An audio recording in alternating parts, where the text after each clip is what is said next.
Philosophy, love, and wisdom? I'm confused.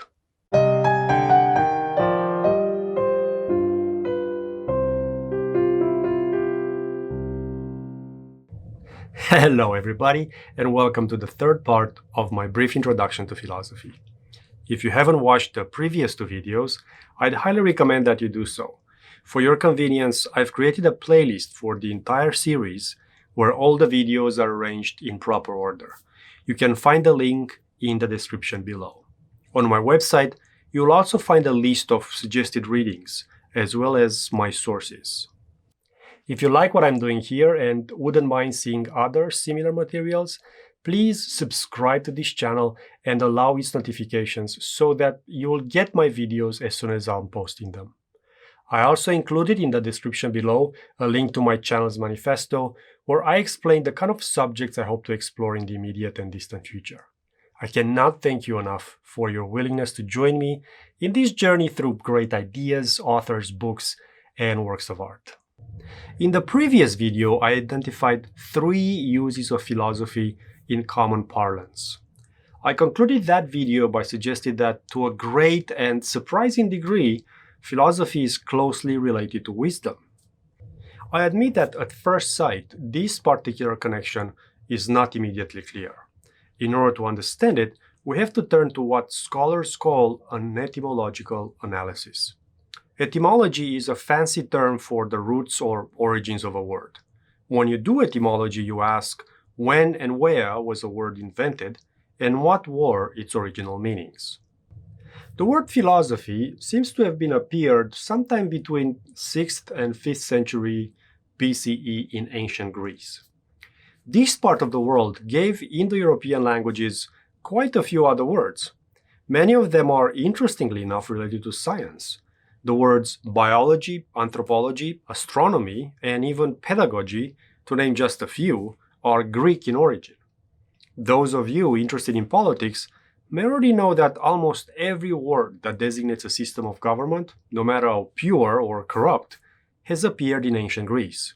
Think about democracy, monarchy, tyranny. That's true even for more modern political concepts, for instance, anarchy and utopia. Philosophy has the same Greek roots. More exactly, it is a compound of 2 words, Philia and Sophia. Let's take them one by one. Philia, spelled P-H-I-L-I-A, designates the kind of affection one has for parents, children, siblings, relatives, and friends. It's commonly defined as brotherly love. I'd say that philia means non-erotic love. Here you have to remember that the ancient Greeks had a different word for what we usually call love, as in being in love. This was eros. The main difference between philia and eros is that erotic love presupposes carnal desire, whereas originally, philia had nothing to do with bodily needs or impulses. I say originally because today, philia seems no different from eros in terms of bodily desire. In such words as pedophilia, gerontophilia, necrophilia, zoophilia, used in connection with forms of sexuality which we deem abnormal or abhorrent, philia means simply sexual desire. Well, that's not true in the case of philosophy. What about Sophia? You may have heard this word used as a proper name. Originally, though, the Greek word Sophia meant wisdom. But what is wisdom? Well, I gotta warn you that wisdom is a very complex and complicated word. In what follows, I don't intend to offer a thorough and definitive explanation of it. Not at all. As I mentioned previously, standard dictionaries can be a great starting point when you try to understand something. The one I found the most useful and informative in this case was the Collins Dictionary. I'd encourage you to do your own research and see what else you can find. The Collins Dictionary identifies 2 separate meanings of the word wisdom. The first definition states that wisdom represents, quote, the ability to use your experience and knowledge in order to make sensible decisions or judgments.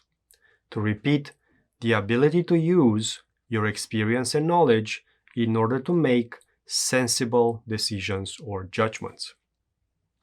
To unpack this definition, let's begin with the notion that wisdom is an ability. This means that wisdom is not something that you are born with. You're not born wise in the same way you're born with a certain eye, hair, or skin color. Wisdom is something we acquire over time. But then the next question is, how does one acquire wisdom? The Collins definition offers the following answer: by experience and knowledge. In my opinion, these two words are extremely important because they help us understand the logic of wisdom. They tell us that wisdom comes from a kind of knowledge that is very different from what we call scientific knowledge. Namely, wisdom results from a type of knowledge which is one, rooted in life experience, and two, accumulated over a long period of time. You've become wise when you acquired a lot of first-hand knowledge. Moreover, this knowledge is about life, human nature, society, and the world as they are, not as they should be. To put it differently, when you have a lot of life experience, chances are that you'll entertain only realistic expectations and not let yourself be carried away by a dreamy idealism. Consequently, there is very little probability that you will make rash, stupid, or self-destructive decisions. That is why wisdom allows you to form sensible decisions or judgments. And precisely because your decisions and judgments are sensible, you'll avoid hurting others or yourself. Rather, chances are that you'll succeed in life or at least gain the respect of your family and community. We'll see why in a second.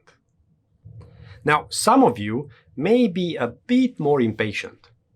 You may want to speed things up and not wait for, say, 80 years to acquire the title of sage. So, could you acquire wisdom faster, and if yes, how? Here, you may be glad to find out that, to some extent, you've already been exposed to this wisdom-inducing knowledge. In what way? Well, every time you've done something bad, or when you found yourself in a difficult situation, your parents must have tried not just to correct you, but to offer some life advice. If they didn't, I'm sure one of your grandparents has done it. If not a grandparent, then a teacher, an older friend, or a mentor may have taken that initiative. And even if nobody was there for you, don't despair, there is still hope. Great wisdom can also be derived from the biography or writings of great people. For instance, social and political reformers, founders of religion, accomplished artists, and prominent scientists. And don't forget either that many books in the well-being section of any bookstore may come in handy for this purpose. Here, it's also important to stress that wisdom is related to you as an individual person, to your own unique personality. Whatever its source, wisdom has ultimately to do with what you learn and decide personally by yourself. Indeed, others can be of tremendous help in becoming wise. Yet wisdom is and remains something each one of us has to struggle for. Wisdom is mainly a solitary endeavor, whose success is not always guaranteed. We will soon see that this is largely the formidable task of philosophy as well. It is now time for the second Collins Dictionary definition, according to which wisdom is, quote, the store of knowledge that a society or culture has collected over a long period of time. Once again, the store of knowledge that a society or culture has collected over a long period of time. End of quote. In the first definition, we spoke about personal wisdom. At this point, however, we move from the personal to the communal, from me to us, from the particular individual to society as a whole. Moreover, in the first definition, the knowledge or life experience we talked about referred to a short time span, maybe 2 or 3 generations. By contrast, in the second definition, we deal with a life experience over an immense period of time, namely the history of an entire society, culture, or civilization, and the wisdom distilled from it. Can we think about an instance of such communal wisdom? For me, Proverbs are the easiest example. Proverbs are the repository of a kind of wisdom that has been reached and transmitted over countless generations. Please remember that the nature and function of Proverbs is a huge subject that I'm not going to develop right now. I use Proverbs just to illustrate the existence of a multi-generational or even timeless wisdom. Proverbs are also wonderful proof that wisdom targets the everyday, concrete, worldly side of life. Indeed, more often than not, wisdom can aim at something as ordinary as staying healthy and doing well in your career. Here's just one such wise counsel found in a proverb. Early to bed and early to rise makes a man healthy, wealthy, and wise. The connection between health and early rising is pretty easy to understand. But notice the mention of wealth.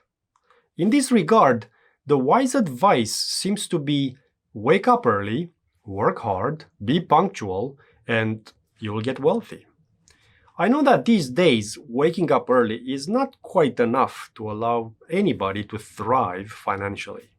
For that, you would need many other qualities and a lot of luck. Still, getting up early is a pretty good start for many a professional accomplishment. That's just one example of wisdom at work. Pun intended. The third point I want to make is that wisdom leads to a successful social integration. What do I mean by that? I was saying earlier that if you're wise, you're very likely to gain the respect of your family and community. Why? In many of the cultures we know of, wisdom has been synonymous with such encouragements as be kind to others, including strangers, be a good parent and neighbor, be a good citizen, obey the laws of the land, and try to improve things, no matter how small, in society. This sort of wisdom will enable one not just to become part of a community, but also to gain respectability and deference within that community. Remember, moreover, that in some pre-modern societies, sages were lawmakers, leaders, and judges. And if you suspect that our times are different, pay close attention to people who run for office, and you'll see that, with some tolerable exceptions, of course, wisdom is a quality prized to this very day. Before concluding, I want to mention in passing just one additional form of wisdom, embodied by the famous Greek philosopher Socrates. When asked why so many people, and even the god Apollo, considered him wise, Socrates answered with characteristic modesty, "Because I know that I know nothing." Taken in this sense, wisdom implies the awareness of our limited capacity for knowledge. We are wise only when we understand that we cannot know everything, that human knowledge will always be incomplete, insufficient, temporary, fallible. To summarize, I would say that wisdom comprises 3 different things. 1. The knowledge which can be obtained from individual and collective life experiences over an extended period of time. 2. Sensibleness or prudence, which means basing one's decisions and actions either on reason or on realistic reflection instead of emotion and unattainable ideals. 3. Practical intelligence, or the ability to become an integral and effective part of a community and even to succeed in worldly enterprises. Now it's time to bring all of these different aspects together and define philosophy etymologically. To put it most simply, philosophy is the loving or dedicated pursuit of wisdom. The pursuit of wisdom needs love or dedication because wisdom is something to be acquired over a long period of time. Next, the true philosopher pursues wisdom because she has come to know what's important and unimportant in life. Moreover, she pursues wisdom because she knows how to live well, insofar as she's socially integrated and professionally successful. Fourth, the true philosopher thinks and acts only in conformity with ideas or beliefs that can be justified rationally and realistically. Fifth and finally, the true philosopher is constantly aware of human fallibility and limitations. I hope you have come to appreciate the beauty and complexity of the etymological approach. In fact, there are many other similar words whose etymology can render equally marvelous results. At this point, I think we are ready for a short recap and some initial conclusions. That will be the content of the next part. Thanks so much for watching and lots of wisdom to you all.